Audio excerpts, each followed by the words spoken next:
Is Arc Raiders really worth buying? We'll be diving into the pros and cons of this game and giving my honest opinion. And at the very end of the video, I'll be scoring it out of 10 to see if this game is truly worth the price tag. For those of you guys who don't know, Arc Raiders was initially announced at the Game Awards in 2021 as a PvE third-person extraction shooter exclusively. Since then, the game has now been rebranded to a PvPvE extraction shooter set in the ruins of a post-apocalyptic world where raiders are meant to loot, while not only battling rival raiders, but also having to have taken on sentient machines known as Arcs who have taken over the surface. You and your team live underground, but you guys have to venture to the top side where you're able to gather gear and supplies, while trying to find one of many POIs to extract to safety to get back underground. Let's start this off by reviewing the cons of Arc Raiders. A massive part of extraction shooters is the looting experience, finding rare gear, valuable items, and materials to craft to level yourself up through the game. But one thing you're going to very quickly figure out in Arc Raiders is that the majority of your looting experience is going to be finding crafting materials. So frequently you're looting and you're going to these high risk areas that are supposed to give you great payout, but as you're digging around, risking your life, the only thing you're coming out with is scrap and craftable materials. You go through these intense battles with Arcs and other raiders, all while coming out with something like a rubber ducky that's worth about $1,000, which in this instance, it feels like a big win because it's a rare item. But as players, we'd like to come out with something a little bit more valuable than just a rubber ducky worth $1,000. Objectively, you want to feel accomplished after going through and risking your life in a high risk area and coming out with something that makes you feel a little bit more fulfilled as you just risked your life to extract out of this high risk area. Now, there were occasions where you did come across some high valuable loot like some tier 3 weapons, but it felt like the majority of the time that you weren't running across anything like this. Since the looting is such a massive portion of an extraction shooter, this area felt a little unfulfilling. With that being said, that's why we're going to be putting this into the con section and putting this as a 0 points earned. But there is potential they could add more items to the game and making those areas feel a little bit more rewarding in the future. When you first load into the world, it's expected that as a fresh spawn, you're not going to have the best gear, the best stats, the best anything really. You have to earn your spot and earn your place to get the best gear. But one thing that we just couldn't help but notice, and I think all players are going to relate to about Arc Raiders, was that the stamina in this game was absolutely horrific when you're first starting. It felt like you had 30 seconds to get from point A to point B before you ran out of stamina, and you're stranded in the middle of nowhere as you're just trying to walk across all these arcs and enemy players. The good news about this, though, is that this is something that can directly be fixed in the game as you continue to progress.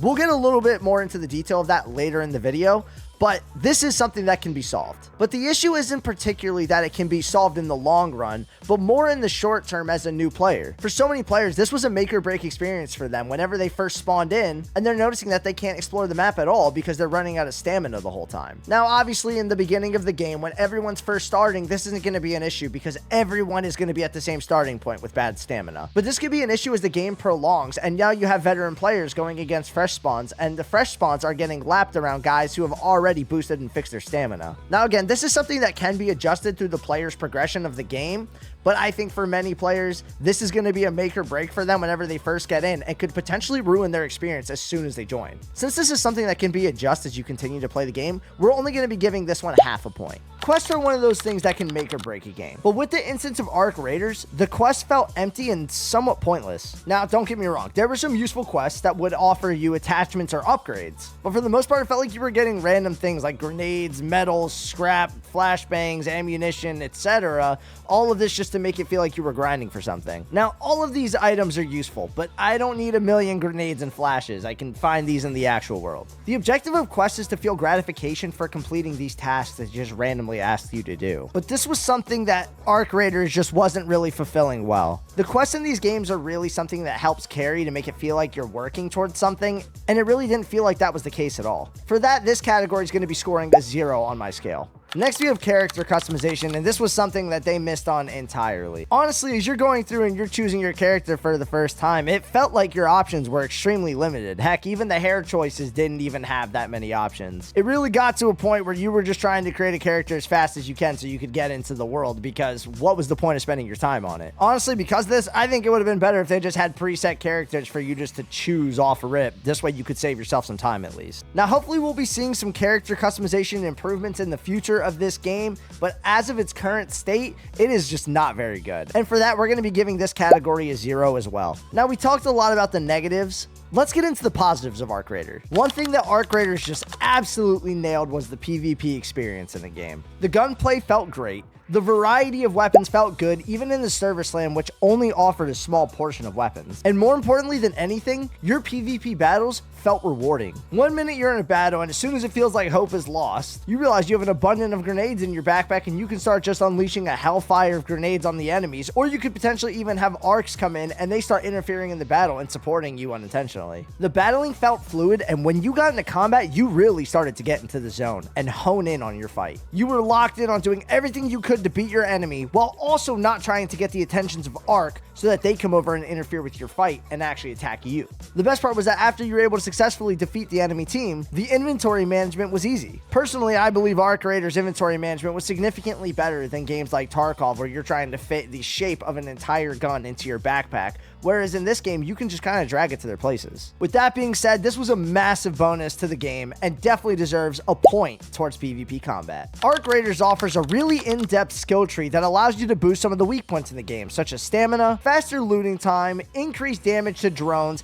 and making less noise so that no one's able to hear you. And honestly, there's so many other skills that continue to help you along your way as you progress through the game. And honestly, the skill tree in Arc Raiders is very unique. Most of the time when you play extraction shooters, building up your character is all about what you're able to extract in game. But in here, it adds that other element to it. Not only are you able to adapt and improve your character in game from extracting and looting, but you can also build it up in a whole separate area using the skill tree system. Like I said earlier, one of my cons to the game was the stamina production in the beginning, but you can adjust this with the skill tree system that they've added to the game. This skill tree is not only unique being added to an extraction shooter, but something that the game truly needed and really adds some more depth to it. And for that, this category will be scoring 1 point on my scale. Another massive bonus to this game is the proximity chat. Proximity chat allows you to create some of the best moments out of nothing in games, and Arc Raiders doesn't shy away from allowing that to be a possibility. This feature is allowed for some absolutely incredible betrayals of people calling and asking enemies to befriend them, and all of a sudden when you think there's peace amongst you guys, someone turns on you and now you're yelling at each other. Now, of course, proximity chat also allows for you to do a little bit of trash talking or maybe making some new friendships along the way. This feature being in the game adds for so much fun and is definitely a massive point on my scale. Special conditions are one of those things that are super unique to Arc Raiders and adds for so much replayability in the game. These special conditions include night raids and electromagnetic storms that allow you to go and take on raids in a different way. These unique raids give you a higher chance of rare loot, but there's a catch to it. The match is significantly more difficult. The monsters are a lot more difficult to fight, and they'll be a little bit more aggressive towards you. You'll be taking on much harder enemies and significantly tougher encounters in comparison to the day raids that you would usually be doing. Additionally, you have a chance to come across some of the major bosses in the game like the Queen, which it's significantly more difficult to fight, but if you come prepared with a group of guys who are ready to go, then you can definitely take it on and get some very valuable loot out of it. Now, of course, as the game continues to update and progress throughout its life cycle, we could potentially see more bosses being added to the game. This is one of those must-haves in a game and just adds so much more to grind for, so that you're able to take on these bosses with ease. Special conditions are a great category and definitely earns a point in my book. Extraction shooters are usually known to be PC-based games and usually only using keyboard and mice. But Arc Raiders is unique because not only does it allow for keyboard and mouse play, but it actually offers controller support and cross-platform gameplay. The best part about it is, if you choose to play with a controller, you don't lose a step. The game still plays very fluid, and it's still easy to compete with people on keyboard and mouse. For some of you, this may be a small feature, but for controller players, this is a major win as Arc Raiders is adding on to a very short list of extraction shooters that allow for controller support. This is a massive bonus in my book, and with that, this category will be adding another point to the total of this game. One thing you'll notice very quickly when you load into the world for the first time is the color, vibrance, and intensity of the game. You can instantly feel the beauty that the world has to offer, from the lakes all the way to the vibrant skies. Even when you load into the tutorial world for the first time, you're greeted with a heavy storm with wind and rain, letting you know immediately what the vibe of the game is going to be. Additionally, the game has received high praise for its PC optimization. The minimum requirements for the game aren't that heavy, and people with lower end PCs should be able to play the game easily. This is obviously a massive bonus, as this allows a lot more people to be able to get on this game and experience it to play with their friends. But that being the case, this game will have to score another point in the pro section. In conclusion, Arc Raiders was a ton of fun, and the game's only going to continue to get better as they progressively update the game, add more bosses and new POIs for you to explore. There are tons of amazing opportunities in this game for you to experience, whether it be through proximity chat, intense battles with your friends through arcs or raiders, or even just casually exploring the vast worlds. The game is currently priced at $40, but if you're a fan of extraction shooters, I think this game is going to have everything that you need and more to have fun. Now, I think a lot of the cons that I brought up into this game are going to be entirely up to you as a player to how much that would impact your experience. With that being said, my final score of the game is going to be a 6.5 out of 10, but I think you and your friends will love it, and it's definitely worth a try. If you guys enjoyed this video, make sure to subscribe for more content like this and drop a comment to what your favorite thing is about Arc Raiders.